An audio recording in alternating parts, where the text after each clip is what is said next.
ఆర్టీసీలో staff and worker federation తరపున మహిళా కార్మికులము మా సమస్యలు పరిష్కారం కోసం ఇక్కడికి వచ్చాము. మాకు సరైన రెస్ట్ రూములు లేవు. తర్వాత వచ్చేసి మేము ఇంటా బయట పనిచేస్తూ ఇప్పుడు 30 సంవత్సరాల సీనియారిటీ ఉన్నా మాకు ప్రమోషన్స్ లేవు. తర్వాత వచ్చి ఈ స్త్రీశక్తి వల్ల ఈ స్త్రీశక్తి పథకం పెట్టారు. ఆ పథకం వల్ల మాకు ఎటువంటి నష్టం లేదు, కానీ బస్సులను ఎక్కువగా ఏర్పాటు చేసి ఈ పథకం పెట్టుంటే బాగుండేది. బస్సులు అయితే లేవు. అన్ని బస్సులు పాత బస్సులు డొక్కు బస్సులతోటి కొత్త బస్సులు కొనకుండా ఈ పథకం పెట్టడం వల్ల ఒక బస్సుకి 56 మందిని ఎక్కించాల్సింది 120 మంది 130 మందితో ప్రయాణం చేస్తున్నాము. ఏ జరిగినా డోర్లో నుండి ఏ ప్రమాదం జరిగినా కండక్టర్ డ్రైవర్ మీదే వేస్తున్నారు. కానీ ఈ స్త్రీశక్తి పథకం వల్ల ఇంతమంది జనం ఎక్కడం వల్ల ఇలాంటి ప్రమాదం జరుగుతుందని ఎవరు ఏమనుకోవటంలా. చిన్న పొరపాటు కూడా పెద్ద పెద్ద పనిష్మెంట్లు ఇస్తూ కండక్టర్ని డ్రైవర్లనే క్లెయిమ్ చేస్తున్నారు. కానీ ఈ స్త్రీశక్తి పథకం వల్ల ఇంతమంది ఎక్కడం వల్ల ఇలా జరుగుతుంది, పొరపాట్లే అని చెప్పి కండక్టర్ డ్రైవర్ని ఎవరు ఏమీ వదిలిపెట్టడం లేదు. కాబట్టి బస్సులు ఎక్కువ పెట్టుకోండి, ప్రయాణం ఎక్కువ వచ్చినా ఇబ్బంది ఉండదు. అలా కాకుండా ఈ స్త్రీశక్తి పథకం పెట్టి కార్మికులను ఇబ్బంది పెడుతున్నారు. ప్రతి ఒక్కటి కూడా కార్మికుల మీదే దృష్టి పెడుతున్నారు. టైమింగ్స్ రావాలంటారు. టైమింగ్స్ ఎలా వస్తాయి? 120 మంది ఎక్కే వాళ్ళు దిగే వాళ్ళు అంటే టైమింగ్స్ సరిపోవు కదా. టైమింగ్స్ వేస్తే పెంచాలి, కొత్త బస్సులు పెట్టాలి. కొత్త బస్సులు పెట్టకుండా ఉన్న డిపోలన్నీ ప్రైవేట్ వాళ్ళకి దారాగతం చేస్తున్నారు. ఎలక్ట్రికల్ బస్సులు తీసుకొస్తున్నారు, ప్రైవేట్ వాళ్ళకి అప్పచెప్తున్నారు. అవి గిన్నిస్ బుక్లో ఎక్కిన ఆర్టీసీ మాదైతే మాలో అంత సత్తా ఉన్న ఏపీఎస్ఆర్టీసీ అయితే వేరే వాళ్ళు ప్రైవేట్ వాళ్ళని తీసుకొచ్చి మా సమస్యలో పెట్టేదేంది? మేము ఎండనక గాలనక వాననక ఇన్ని సంవత్సరాల నుండి సంస్థను అభివృద్ధిలోకి తీసుకొస్తే వాడెవడో వస్తే వాడికి ప్రైవేట్ సంస్థ కింద ప్రైవేట్ వాళ్ళకి మా ఆస్తుల్ని అప్పచెప్పేదేంది? ఇవన్నీ ఒక వ్యక్తి అయితే ఆర్టీసీ వాళ్ళని ఆ లేడీస్కి ఒక రెస్ట్ రూములు లేవు. ఒక 50 సంవత్సరాలు ఇప్పుడు నేను చేరి 30 సంవత్సరాలు అవుతుంది. 30 సంవత్సరాలు అయితే ఇంతవరకు ప్రమోషన్ లేదు. మేము ఇంట్లో ఇప్పుడు నాకు 3 పిల్లలు, వాళ్ళ పెళ్ళిళ్ళు ఏంది, పేరెంటాలు ఏంది, ఇంట్లో భర్త ఏంది, అత్తమామలు ఏంది, వీళ్ళందరం చూసుకుంటూ ఒక బ్యాలెన్స్ అటు బ్యాలెన్స్ చేసుకుంటూ ఇటు ఉద్యోగం బ్యాలెన్స్ చేసుకునేటప్పుడు మాకు ఒక 25 సంవత్సరాలు సీనియర్ రాగానే ప్రమోషన్ ఇవ్వాలి. అలా ఇవ్వకుండా మా చేత ఎట్టి చెక్ చేయించుకుంటున్నారు. ప్రమోషన్ అంటే ఏదో ఒకటో ఇద్దరికో ఆ క్యాస్ట్ పరంగా ఇస్తున్నారు, కానీ ఆ సీనియారిటీ ప్రకారం అసలు ఇవ్వటం లేదు. మా సమస్యలు ఎన్నని చెప్పుకోవాలి. చాలా ఇబ్బందికరంగా ఉంది.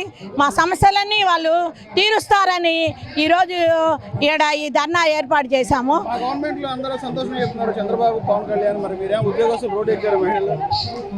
గవర్నమెంట్ మీ పథకాలు బాగానే ఉన్నాయండి, పథకాలు మేము బాగాలేదని చెప్పడంలా అన్ని వర్గాల ప్రజలు సంతోషంగానే ఉన్నారు. కానీ ఆర్టీసీ ఏసీ రూమ్లో కూర్చొని చేసే ఉద్యోగాలు కాదు ఇవి. లేస్తే ప్రజలతో మమేకం అయ్యి ఎండనక గాలనక చేసే ఉద్యోగాలు. మాకు డిఏలు ఇవ్వాలా, ఇంతవరకు బీఆర్సీ ఇవ్వాలా, ఏ సమస్య మాకు పరిష్కారం చేయాల. ఆయన గవర్నమెంట్లో కలిపాను అన్నాడు, పెన్ను మీద వేస్తాడు. మీరేమో పెన్ను మీద నుండి పొయ్యిలోకి వేస్తున్నారు. ఏమి సమస్యలు మమ్మల్ని పరిష్కారం చేస్తారో చెప్పండి. మీరు మా సమస్యలు పరిష్కారం చేస్తారా? ఏమైనా ఒక ప్రమోషన్ ఇచ్చారా? మీరు వచ్చారు ఇన్ని రోజులైంది. ఆ లేడీస్ అంతా మా అక్క చెల్లెళ్ళు, మా సోదరులు, మా తల్లిలు అంటున్నారు. ఏమి ఇచ్చారు? ఇంతవరకు ఒక లేడీస్కి ప్రమోషన్ లేదు.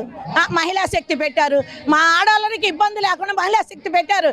మేము కాదండల్లా, మేము దానికి మెచ్చుకుంటున్నాము. దానికి తగ్గ వసతులు మీరు ఏర్పాటు చేయలేకపోయారు. ఆ భారం కూడా మా మీద మోపుతున్నారు.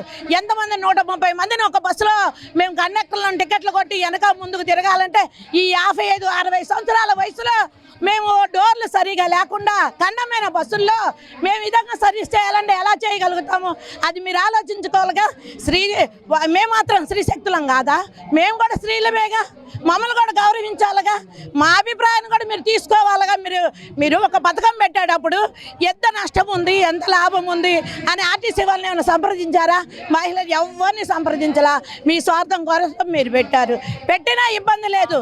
మాకు రావాల్సిన మాకు కల్పించాల్సిన అవకాశాలన్నీ కల్పించి ఎన్ని పథకాలు పెట్టుకున్నా మాకు సంతోషమే.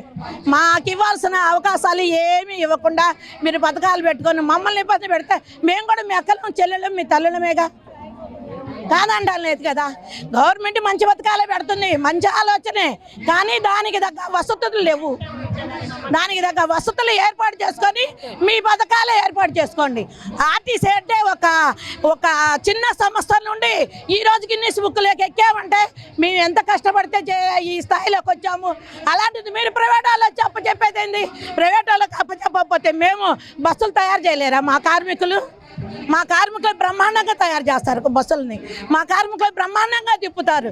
ఎంత కష్టపడితే సంస్థ వస్తుంది. మీరు మాకు ఇవ్వండి, ప్రైవేట్ వాళ్ళకి ఇవ్వద్దు బస్సులు. అదే బడ్జెట్ని మాకు ఇవ్వండి, ఆర్టీసీ వాళ్ళ ద్వారా మీరు నడపండి.